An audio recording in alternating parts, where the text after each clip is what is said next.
ఈ మారుమూల ప్రాంతమైన ఈ కిన్నెరసాని ప్రాంతంలో ఇది 3వ రోజు బెల్లనాయక్ అన్న ఒక మంచి కార్యక్రమాన్ని ఏర్పాటు చేయడమే కాకుండా రాష్ట్రం నలుమూలల నుంచి అనేక మంది ఆదివాసుల్ని కాంగ్రెస్ పార్టీ ఆలోచనలకు అనుగుణంగా ఒక వెపన్లా తయారు చేసే దాంట్లో భాగంగా ఆదివాసులకున్న రైట్స్ ని మరొకసారి గుర్తు చేస్తూ భవిష్యత్తులో ఈ రాష్ట్రంలోనే కాదు దేశవ్యాప్తంగా ఆదివాసులు ఎవరైతే ఉన్నారో ఆనాడు స్వర్గీయ శ్రీమతి ఇందిరాగాంధీ గారు ఇప్పటికీ కొన్ని దశాబ్దాలు అయినా మన మధ్య నుంచి తన దూరం వెళ్ళినా ఈ రోజు ఇందిరాగాంధీ గారి పేరు చెప్పడంతోనే మనలో వైబ్రేషన్ మొదలవుతుంది. కాంగ్రెస్ పార్టీ అంటేనే ఆదివాసులంటేనే శ్రీమతి స్వర్గీయ ఇందిరాగాంధీ గారు, రాహుల్ గాంధీ గారు, రాజీవ్ గాంధీ గారు, ఇలా కాంగ్రెస్ పార్టీ ఆదివాసులతో పూర్తిగా మెర్జ్ అయి ఉన్న పార్టీ. ఈ పార్టీ మొదటి నుంచి అనేక సంక్షేమ కార్యక్రమాలు ఆదివాసులకు ఇచ్చిన పార్టీ కాంగ్రెస్ పార్టీ. ఇందులో ఒక విషయం ఈ రోజు మనం గుర్తు చేసుకోవాల్సిన అవసరం ఉంది.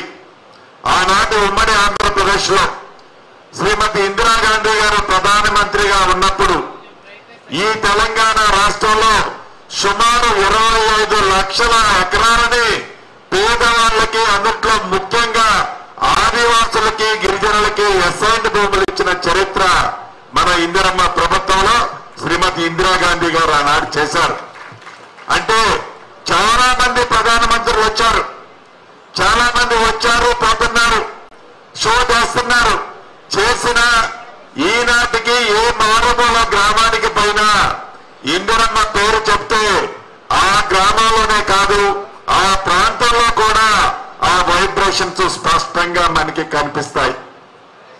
ఈనాడు రాష్ట్ర వ్యాప్తంగా ఇది 5వ సమావేశం అని చెప్తున్నారు పెద్దలు. ఇంకా 5 కార్యక్రమాలు ఏర్పాటు చేయాలని అంటున్నారు. చాలా సంతోషం.